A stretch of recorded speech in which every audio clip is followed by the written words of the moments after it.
السلام علیکم۔ کیا آپ نے تاریخ کے اس دلیر ترین جاسوس کے بارے میں سن رکھا ہے؟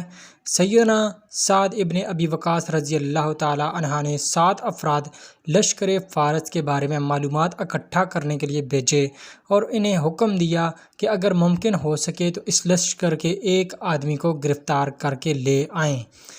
یہ 7 آدمی ابھی نکلے ہی تھے کہ اچانک انہوں نے دشمن کے لشکر کو سامنے پایا، جبکہ ان کا گمان یہ تھا کہ لشکر ابھی دور ہے۔ انہوں نے آپس میں مشورہ کر کے واپس پلٹنے کا فیصلہ کیا، مگر ان میں سے ایک آدمی نے امیر لشکر سعد کی جانب سے ذمہ لگائی گئی مہم کو سر انجام دیے بغیر واپس لوٹنے سے انکار کر دیا، اور یہ 6 افراد مسلمانوں کے لشکر کی جانب واپس لوٹ آئے، جبکہ ہمارا یہ جاسوس اپنی مہم کی ادائیگی کے لیے فارسیوں کے لشکر کی جانب تنہا بڑھتا چلا گیا۔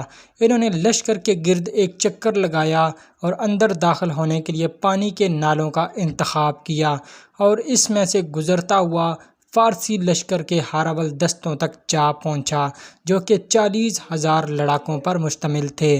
پھر وہاں سے لشکر کے کلب سے گزرتا ہوا ایک سفید خیمے کے سامنے جا پہنچا، جس کے سامنے ایک بہترین گھوڑا بندھا کھڑا تھا۔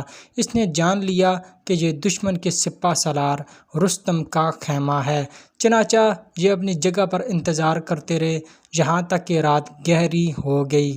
رات کا کافی حصہ چھا جانے پر یہ خیمہ کی جانب گئے اور تلوار کے ذریعے خیمے کی رسیوں کو کاٹ ڈالا، جس کی وجہ سے خیمہ رستم اور خیمے میں موجود افراد پر گر پڑا۔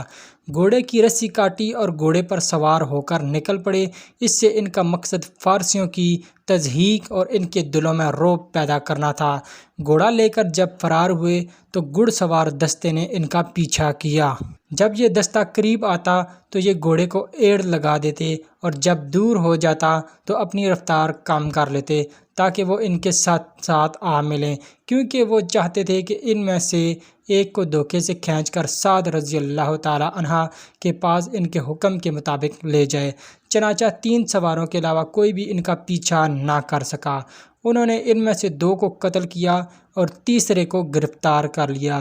یہ سب کچھ تنہ تنہا انجام دیا۔ قیدی کو پکڑا، نیزہ اس کی پیٹھ کے ساتھ لگایا اور اسے اپنے آگے ہانکتے ہوئے مسلمانوں کے لشکر جا پہنچے اور سعد ابن ابی وقاص رضی اللہ تعالیٰ عنہ کی خدمت میں پیش کیا۔ فارسی کہنے لگا، مجھے جان کی امان دو، میں تم سے سچ بولوں گا۔ سعد رضی اللہ تعالیٰ عنہ کہنے لگے، تجھے امان دی جاتی ہے اور ہم وعدے کی پاسداری کرنے والی قوم ہیں، لیکن شرط یہ ہے کہ ہمارے ساتھ جھوٹ مت بولنا۔ پھر سعد رضی اللہ تعالیٰ عنہ نے کہا، ہمیں اپنی فوج کے بارے میں بتاؤ۔ فارسی انتہائی دہشت ناک اور ہذیان کی کیفیت میں کہنے لگا، اپنے لشکر کے بارے میں بتانے سے قبل میں تمہیں تمہارے آدمی کے بارے میں بتلاتا ہوں۔ کہنے لگا، یہ آدمی، ہم نے اس جیسا شخص آج تک نہیں دیکھا۔ میں ہوش سنبھالتے ہی جنگوں میں پلا بڑھا ہوں۔ اس آدمی نے 2 فوجی چھاؤنیوں کو عبور کیا جنہیں بڑی فوج بھی عبور نہ کر سکتی تھی، پھر سالار لشکر کا خیمہ کاٹا اور اس کا گھوڑا بھگا کر لے اڑا۔ گھڑ سوار دستے نے اس کا پیچھا کیا، جن میں سے محض 3 ہی اس کی گرد کو پا سکے۔ ان میں سے ایک مارا گیا جسے ہم 1000 کے برابر سمجھتے تھے، پھر دوسرا مارا گیا جو ہمارے نزدیک 1000 افراد کے برابر تھا، اور دونوں میرے چچا کے بیٹے تھے۔ میں نے اس کا پیچھا جاری رکھا اور ان دونوں مقتولین کے انتقام کی آگ سے میرا سینہ دہک رہا تھا۔ میرے علم فارس کا کوئی ایسا شخص نہیں جو قوت میں میرا مقابلہ کر سکے۔ جب میں اس سے ٹکرایا تو موت کو اپنے سر پر منڈلاتے پایا، چنانچہ میں نے امان کی طلب کر کے قیدی بننا قبول کر لیا۔ اگر تمہارے پاس اس جیسے اور افراد ہیں تو تمہیں کوئی ہزیمت سے دوچار نہیں کر سکتا۔